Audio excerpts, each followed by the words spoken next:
Merci d'être sur la télévision Labari pour suivre le journal de ce jour, lundi 15 juin 2020. Mesdames, Messieurs, bonsoir et bienvenue à tous. Cette pensée aux acteurs de la société civile nigérienne, à savoir Moukaila Haloudou du SINASEP, également secrétaire général adjoint de la CNT, Michael Zodi et Moudi Moussa du mouvement tournant de la page TLP Niger qui vont passer leur 90e nuit de détention dans les maisons d'arrêt de Daikaina, Walam et Kolo dans la région de Tilaberi. Ils ont été arrêtés à la suite de la manifestation pacifique du 15 mars 2020 contre le détournement de plusieurs milliards de francs CFA au ministère de la Défense nationale. Depuis leur arrestation, des voix s'élèvent au Niger et à l'international pour exiger leur libération. Restons avec ces acteurs de la société civile nigérienne qui ont donc aujourd'hui 3 mois de détention dans les maisons d'arrêt de la région de Tilaberi pour leur combat contre la gestion des autorités de la 7e République et particulièrement contre le détournement de plusieurs milliards au ministère de la Défense nationale. Occasion saisie par le cadre de concertation et d'action citoyenne de la société civile nigérienne qui, à travers un point de presse ce lundi matin, a exigé une fois de plus la libération des acteurs détenus. Le point avec Hamza Sakou et Halidou Brema. Fidèles à leur engagement de défense des droits du bas peuple et de la bonne gouvernance, les acteurs de la société civile durcissent le ton à travers la présente déclaration du cadre de concertation et d'action citoyenne relative à la détention de 3 de leurs camarades détenus il y a de cela 3 mois à la suite de la marche pacifique du 15 mars dernier. Nous, organisations de la société civile nigérienne, conscientes du danger qui guette aujourd'hui notre pays en cette veille d'élections incertaines, résolument engagés et déterminés à lutter contre les violations des droits humains, la culture de l'impunité et le pillage des deniers publics, tenons à lancer un appel à la mobilisation générale à toutes les forces sociales et politiques autour des questions suivantes. 1. La libération immédiate et l'arrêt des poursuites engagées contre nos camarades Halidou Moukaila, Michael Zodi, Moudi Moussa, dont nous savons maintenant par diverses sources que le maintien en détention procède d'une logique de règlement de comptes personnels. 2. L'abrogation pure et simple de la loi scélérate sur les manifestations sur les voies publiques et de toutes les lois récemment adoptées pour brider et restreindre l'exercice de la liberté de manifestation et d'expression des citoyens et citoyennes, notamment la loi sur la cybercriminalité et l'interception des communications par voie électronique, ainsi que la libération de Samira Sabou, Mustafa Adam Di Obama, Mala Tijani Ali et de toutes les personnes arrêtées pour des délits en vertu de ces lois ou d'autres textes liberticides antérieurs. 3. La défense de l'indépendance de la justice, mise à rude épreuve, comme on peut le voir aujourd'hui, de manière dramatique à travers son instrumentalisation dans la répression contre les acteurs de la société civile et le bâillonnement des libertés individuelles et collectives, notamment la liberté d'expression et de manifestation. Ces tergiversations quand il s'agit de traiter des dossiers sensibles comme celui du ministère de la Défense nationale. Entre autres questions, la société civile prend en compte des préoccupations exprimées par le syndicat autonome des magistrats du Niger Saman et de l'ordre des avocats du Niger relativement à la réforme de la justice qui passe aujourd'hui par une révision des textes régissant le Conseil supérieur de la magistrature, la redevabilité des magistrats pour toutes les décisions qu'ils prennent, le détachement du parquet de l'influence du ministre de la Justice, l'instauration d'un juge de liberté, la possibilité pour les organisations de la société civile de se constituer partie civile dans tout dossier relatif aux droits humains. 5. La désignation d'un juge véritablement indépendant et intègre pour prendre en charge les punais dossiers de malversations financières et autres crimes économiques mis à jour par le rapport d'inspection du ministère de la Défense nationale. S'agissant du dossier de détournement des fonds au ministère de la Défense nationale, ces défenseurs des droits humains demandent la mise à l'écart immédiate de toute personne, civile ou militaire, fonctionnaire ou responsable politique, impliquée dans cette affaire de malversation du dit ministère et la prise des mesures conservatoires contre les fournisseurs et autres prestataires cités par le dit rapport d'inspection.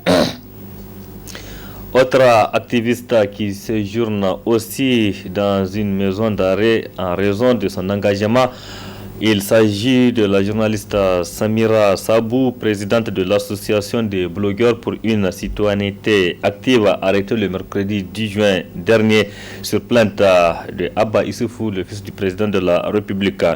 Les membres de cette association parlent d'une injustice et d'une arrestation arbitraire. Suivant à ce propos, les explications de Mahmoud Jibo, il est membre de la dite association. Cette arrestation est une arrestation arbitraire, c'est une arrestation injuste. Parce que nous ne pouvons pas comprendre, pendant que ceux qui ont détourné les fonds au niveau du ministère de la Défense se retrouvent en liberté, pendant que ceux qui dénoncent ces gens-là se retrouvent en prison. Nous sommes en train de se concerter au niveau de notre association et au niveau de plusieurs partenaires. Même au niveau de la société civile en général, nous sommes en train de voir par quelle voie et moyens nous pouvons mener une action commune pour pouvoir faire arrêter ce qui est en train de se passer dans notre pays. Parce que aujourd'hui au Niger, nous ne pouvons plus parler de justice. C'est juste des règlements de compte qui est en train de se faire dans notre pays. Un dernier message, nous ne pouvons que les appeler à la raison. Parce que le pouvoir là qu'ils sont en train d'abuser avec, un jour, wallahi, ça va finir. Ça va finir. D'autres ont fait avant eux, d'autres ont passé avec eux et qu'ils réfléchissent plus de 1000 fois avant de poser des actes malsains. Il faut préciser que Samira Sabou a été interpellée à la suite d'une publication sur les réseaux sociaux relativement à l'affaire du détournement de milliards au ministère de la Défense nationale. Le dernier conseil des ministres a examiné et adopté le projet de décret portant création d'un établissement public à caractère administratif dénommé Service d'aide médicale d'urgence à SAMU. Ce changement de statut de cette structure a fait réjouir les responsables dans ce reportage signé Areta Sala et Ibrahim Abdou. L'adoption du décret portant création d'un établissement public à caractère administratif dénommé Service d'aide médicale d'urgence est motivée par la prise en charge en retard des patients du fait de l'inorganisation du circuit et parfois de l'insuffisance des moyens. Ce présent projet de décret vise à réduire la mortalité et la morbidité liées à la prise en charge urgente pré-hospitalière de détresse vitale. Ce changement de statut fait réjouir les responsables du SAMU. Aujourd'hui, on peut, sans risque de se tromper, dire qu'on a franchi une étape dans le sens de l'amélioration des conditions d'exercice et aussi des possibilités que vont avoir la structure pour accomplir ses missions. Puisque cette évolution des statuts nous permet d'avoir quelque part notre patrimoine propre, aussi une personnalité, j'allais dire, morale et une espèce d'autonomie de gestion. Toutes choses qui vont permettre d'accomplir certaines activités avec plus de partenaires. Parce que, comme vous le savez, le SAMU est pour le moment juste à Niamey et déjà beaucoup de partenaires se sont manifestés déjà pour appuyer la marche vers l'extension de ce service vers d'autres régions du Niger. C'est une activité qui demande beaucoup de moyens et pour le moment c'est l'État du Niger et la ville de Niamey qui supportent les charges de cette activité, mais avoir ce genre de statut permettra de solliciter d'autres partenaires pour qu'ils participent aux actions de secours. Avec ce changement de statut, le SAMU aura une autonomie qui lui permettra d'acquérir de meilleures perspectives, notamment sur le plan de financement et de la coopération décentralisée afin qu'il puisse remplir sa mission. Merci Arrête Salah. L'Union européenne vole au secours des artistes nigériens dans le cadre de la lutte contre la Covid-19. En effet, cette institution a offert cet après-midi à l'association nigérienne des auteurs, compositeurs, interprètes et des métiers de la musique des produits entrant dans la prévention de cette pandémie. Adam Soumana et Sadou Doumi nous en disent plus. Des produits permettant d'observer les mesures barrières de lutte contre la Covid-19, à savoir des bavettes et gels hydroalcooliques, telle est la nature du don de l'Union européenne aux artistes nigériens, objet de la présente cérémonie. Un geste dont tout le sens a été souligné par l'ambassadeur de l'Union européenne au Niger à cette occasion. C'est dans ces moments que nous avons d'autant plus besoin de nos auteurs, de nos créateurs, des gens qui s'expriment et qui continue de porter le flambeau de la création artistique. Et puisque, par définition, le métier artistique est celui qui est le plus lié au contact avec les humains, et forcément avec cet ennemi invisible qui est le virus, il est normal que, en tant que partenaire du Niger, nous pensons aussi à appuyer les artistes avec ce don des produits qui permettront d'appliquer les gestes barrières. Mais en même temps, en tant qu'artiste, vous représentez un modèle pour ceux qui aiment votre art, dont vous êtes aussi le meilleur messager pour pouvoir passer le message des gestes barrières auprès des populations. Les artistes, par la voix de leur association et les autorités présentes à cette cérémonie, n'ont pas manqué de louer ce geste et d'en rassurer le donateur relativement à l'utilisation de ces produits. Le don portant sur les musiciens, j'estime que cette cérémonie d'aujourd'hui est une œuvre pédagogique, puisqu'elle s'adresse aux artistes. Les artistes, je ne me ferai pas démentir, font partie des citoyens les plus intelligents. Les artistes sont des leaders d'opinion. Ces gens qui sont copiés, qui sont imités, puisque tout ce qu'ils font va dans le sens de contribuer au redressement de la société. Et en tant qu'artiste, vous êtes des grands formateurs. Et puisque vous êtes imités et copiés, vous avez un lourd devoir, celui de montrer les gestes qui sauvent. Nous assurons à nos généreux donateurs que ce don sera exploité à bon escient et qu'il parviendra aux bénéficiaires.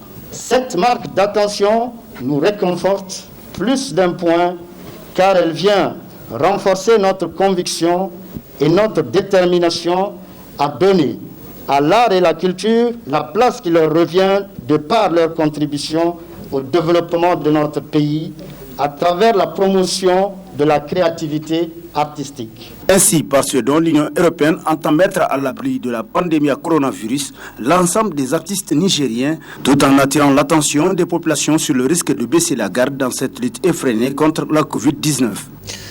Merci Adam Soumana. 2 semaines après la reprise des cours dans les établissements scolaires du Niger fermés après l'annonce du premier cas du coronavirus, des problèmes persistent encore et des problèmes qui bloquent du coup le bon fonctionnement des écoles. En tout cas, c'est le constat de nos reporters Ismaël Moumouni et Aboubakar Souley.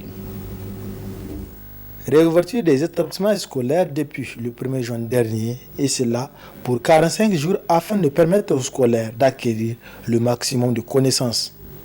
Seulement, de la reprise à aujourd'hui, le programme n'a pas évolué, et cela pour plusieurs raisons. Durant les 2 semaines, pratiquement les cours n'ont pas réellement commencé parce que le dispositif qui devrait servir à un bon redémarrage, à une bonne reprise, ne sont pas encore en place. Donc nous attendons d'un moment à l'autre voir ce qui va être fait du côté donc de la partie gouvernementale. La reprise n'est pas effective si on tient compte des mesures annoncées par le gouvernement. Par rapport même au programme, je vous ai dit, il y a des phénomènes qui dépassent l'homme, notamment l'hivernage. Et vous avez vu, ça c'est une tradition pour notre pays. Dès que les premières pluies tombent, il y a des localités où les gens seront obligés d'abandonner parce que les enfants ne vont plus venir, les paillotes sont inexistantes et du coup, c'est l'arrêt systématique des cours. Les élèves en classe d'examen vont payer un lourd tribut de cette situation. Nous avions appris quand même au secondaire que souvent c'est des polycopes qui ont été mis à la disposition des élèves, des candidats, et les enseignants passent 1h30 minutes pour expliquer. Là, je dis bien, ce n'est pas une méthode qui peut vraiment porter des fruits qui seront appréciables. Et comme nous l'avons dit, cette reprise ne peut être que politique parce que ça n'a pas été bien préparé, parce que tout simplement les différents acteurs ont été mis à l'écart. Le gouvernement a pris cette affaire seul et nous voyons aujourd'hui la délinquance dans laquelle l'école publique est plongée.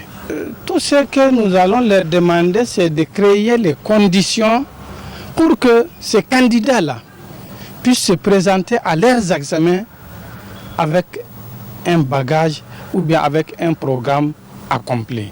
Même s'il faut revoir les dates des examens, le repousser, il faudrait quand même que le gouvernement se rende compte que vraiment, en 45 jours, on ne peut pas finir ce programme-là. Et Dieu merci, nous avons constaté que les chiffres, les taux d'exécution qui ont été annoncés aux autorités ou par les autorités, ce sont des chiffres erronés et fantaisistes. Donc il va vraiment falloir que nous revenions à de meilleurs sentiments pour se dire qu'en 45 jours, on ne peut pas préparer des candidats pour aller se présenter à des examens.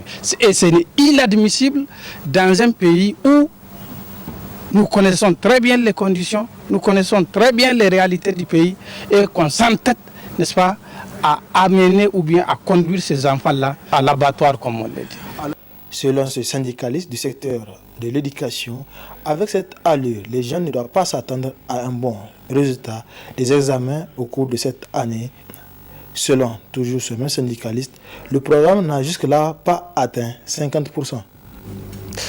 Et nous venons de l'apprendre donc à travers cette brève relativement à notre consoeur Samira Sabou que le conseil d'administration de la maison de la presse a adressé une correspondance au directeur de cabinet adjoint de la présidente de la République avec pour objet retrait de la plainte suite à une publication sur sa page Facebook dont vous avez estimé le contenu gravement diffamatoire.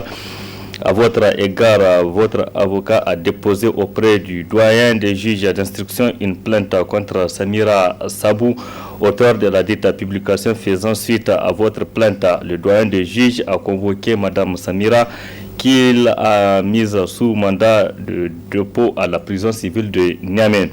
Le bureau du conseil d'administration de la maison de la presse reconnaît votre droit en tant que citoyen de recourir à la justice pour préserver votre réputation, votre dignité et votre intégrité. La maison de la presse, tout en restant profondément attachée au respect de l'éthique et la déontologie des professionnels des médias et en déplorant certaines atteintes à la liberté d'expression du fait souvent de l'imprudence de certains confrères, vous demande de faire preuve de tolérance et de clémence pour mettre fin à la procédure engagée contre Mme Samira Sabou par le retrait de votre plainte. En outre, notre pays a enregistré une avancée en matière de liberté de presse et d'expression, comme en atteste le dernier classement de Reporters sans frontières RSF, dans lequel le Niger a gagné 9 points, passant de la 66e place au classement 2019 à la 57e place en 2020 sur un total de 180 pays étudiés. Donc une avancée notoire que la maison de la presse a saluée dans sa déclaration rendue publique à l'occasion de la Journée internationale de la liberté de la presse célébrée le 3 mai dernier. Veuillez donc agréer, monsieur le directeur du cabinet adjoint, l'expression de mes salutations distinguées, signé Ibrahim Harouna, le président le président de la maison de la presse. C'était là donc la substance de la correspondance de la maison de la presse à la présidence de la République, notamment le cabinet du président, pour demander le retrait de la plainte contre Samira Sabou. Affaire donc à suivre. 17 membres du syndicat national des conducteurs des hydrocarbures sur le 22 ont été renvoyés pour manquement. Ce syndicat était ce matin en assemblée générale pour éclairer davantage l'opinion nationale. Pour le moment, les affaires du syndicat seront gérées par les 5 membres restants jusqu'au prochain congrès, nous rapporte Ali Sissé Ibrahim et Sadou Doumi. Le syndicat national des conducteurs des hydrocarbures qui s'est réuni aujourd'hui a discuté de la situation qui prévalait en son sein. Ainsi, à l'issue de l'Assemblée générale extraordinaire du syndicat national des conducteurs des hydrocarbures, les décisions suivantes ont été prises. 1. La suspension du bureau exécutif national issu de l'Assemblée générale de décembre 2014. 2. La mise en place d'un comité de crise composé de 5 membres chargés de la gestion des affaires courantes du bref délai. 3. De conduire le bureau de l'ancien SECAF, commissaire aux comptes, élu lors de l'Assemblée générale de décembre 2014. Mandater le comité de crise et le SECAF, commissaire aux comptes, de prendre toutes les dispositions qui s'imposent auprès des autorités administratives et judiciaires pour mettre les Sinakohi dans ce droit. Enfin, il est à noter que cette assemblée générale extraordinaire du syndicat national des conducteurs des hydrocarbures s'est déroulée en présence d'un huissier de justice. Le meurtre de l'Afro-Américain George Floyd le 25 mai 2020 à Minneapolis aux États-Unis, qui a provoqué une vague de manifestations aux États-Unis et dans certains pays à travers le monde. Plus de 3 semaines après, les réactions continuent. C'est l'exemple de celle des hauts fonctionnaires africains des Nations Unies qui, à travers une opinion collective qu'ils ont signée, ont aussi donc exprimé leur indignation. Parmi les signataires de cette opinion collective, notre compatriote Oumarou Moussa du Bureau international du travail BIT. Adam Soumana. On ne dira jamais assez sur les traumatismes profonds et les souffrances intergénérationnelles qui ont résulté de l'injustice raciale perpétrée au cours des siècles, en particulier contre les personnes d'ascendance africaine. Mais la simple condamnation des expressions et des actes de racisme ne suffit pas. Nous devons aller au-delà et faire plus. Le secrétaire général des Nations Unies, Antonio Guterres, a déclaré que nous devons élever la voix contre toutes les expressions de racisme et les cas de comportement raciste. Après le meurtre de M. George Floyd, le cri Black Lives Matter, qui retentit aux États-Unis et dans le monde, est plus qu'un slogan.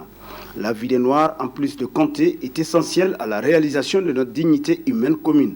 L'heure est venue de passer de la parole aux actes, indiquent les hauts fonctionnaires africains des Nations Unies, parmi lesquels notre compatriote Moussa Oumarou du BIT. Nous le devons à George Floyd ainsi qu'à toutes les victimes de discrimination raciale et de brutalité policière de démanteler les institutions racistes.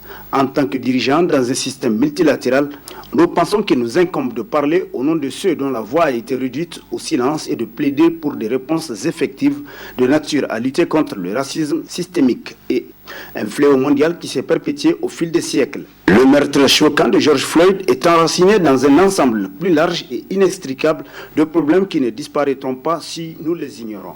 Il est temps que les Nations Unies intensifient leurs efforts et agissent de manière décisive pour qu'il soit mis fin au racisme systémique contre les personnes d'ascendance africaine et autres groupes minoritaires en développant et en encourageant le respect des droits de l'homme et des libertés fondamentales pour tous, sans distinction de race, de sexe, de langue ou de religion, comme stipulé à l'article 1 de la Charte des Nations Unies. En effet, le fondement des Nations Unies est la conviction que tous les êtres humains sont égaux et ont le droit de vivre sans crainte de persécution. C'est au plus fort du mouvement pour les droits civiques aux États-Unis et durant la période de l'émergence des nations africaines indépendantes post-coloniales qui ont rejoint les Nations Unies que la Convention internationale sur l'élimination de toutes les formes de discrimination raciale est entrée en vigueur en 1969. Ce fut une période charnière dans l'histoire. L'effondrement de l'apartheid en Afrique du Sud, imputable en partie aux Nations Unies, est un accomplissement dont l'organisation est le plus fière. Les droits de l'homme et la dignité des Noirs en Afrique, ainsi qu'à travers la diaspora africaine, ont résonné comme un signal puissant pour les générations futures, que les Nations Unies ne fermeraient pas les yeux sur la discrimination raciale et ne toléreraient pas l'injustice et le sectarisme servi par des lois injustes. Prenant appui sur cette nouvelle ère, l'Organisation des Nations Unies doit user de son influence pour nous rappeler une fois de plus la mission inachevée d'éradiquer le racisme et exhorter la communauté des nations à éliminer les taches du racisme sur l'humanité. Nous saluons les initiatives prises par le secrétaire général pour renforcer le discours mondial contre le racisme qui s'attaque au racisme systémique à tous les niveaux ainsi que ses conséquences partout où il existe, y compris au sein même de l'Organisation des Nations Unies. Si nous voulons être de bons dirigeants, nous devons le faire par l'exemple. L'initiation et la promotion d'un changement réel exigeront une évaluation honnête de la façon dont nous appliquons la Charte des Nations Unies au sein de notre institution. Notre expression de solidarité reflète bien nos responsabilités et obligations en tant que fonctionnaires internationaux de nous élever contre l'oppression et la dénoncer. En tant que dirigeants, nous partageons les convictions fondamentales et les valeurs et principes inscrits dans la Charte des Nations Unies qui ne nous permettent pas de garder le silence. Les signataires de cette opinion, dont notre compatriote Moussa Oumarou du Bureau international du travail BIT, s'engagent à mettre à profit leur expertise, leur leadership et leurs mandats respectifs pour lutter contre les causes profondes et promouvoir les changements structurels qui doivent être mis en œuvre si nous voulons mettre fin au racisme. Près de 500 ans après le début de la révoltante traite transatlantique des Africains, nous avons atteint un point critique de l'arc de l'univers moral. À l'heure où nous approchons la fin de la décennie internationale des personnes d'ascendance africaine en 2024, dans 4 ans seulement, utilisons notre voix collective pour répondre aux aspirations de nos communautés afin que l'ONU exerce son pouvoir moral en tant qu'institution pour opérer un changement mondial. Prêtons notre voix pour la réalisation de la vision transformatrice propre à l'Afrique telle que contenue dans son agenda 2063, vision qui est conforme à l'agenda 2030 mondial. L'Afrique est le berceau de l'humanité et le précurseur des civilisations humaines. En tant que continent, elle doit jouer un rôle prépondérant pour que le monde puisse parachever le développement durable et la paix. Tel était le rêve des fondateurs de l'Organisation de l'Unité africaine. C'était aussi la ferme conviction des dirigeants éminents tels que Kwame Nkrumah et d'éminents intellectuels tels que Cheikh Anta Diop. N'oublions jamais les paroles du président Nelson Mandela: nier aux gens leurs droits humains, c'est remettre en cause leur humanité même. Gardons toujours à l'esprit l'exhortation du leader des droits civiques, Fanny Lou Hamer. Personne n'est libre tant que nous ne sommes pas tous libres, qui a été repris par le Dr Martin Luther King Jr. Une injustice où qu'elle se produise est une menace pour la justice partout ailleurs. Des années plus tard, leurs paroles se sont retrouvées dans la diversité de la nation arc-en-ciel, l'Afrique du Sud, et énoncées par l'homme de paix, l'archevêque Desmond Tutu, dans sa déclaration « La libération des Noirs est une condition indispensable à la libération des Blancs. Personne ne sera libre tant que nous ne serons pas tous libres. » Merci Adam Soumana. Point final de cette édition. Merci aussi à vous de l'avoir suivi. Restez en compagnie du programme de la télévision Labari. Au revoir, excellente nuit à toutes et à tous et bon début de semaine.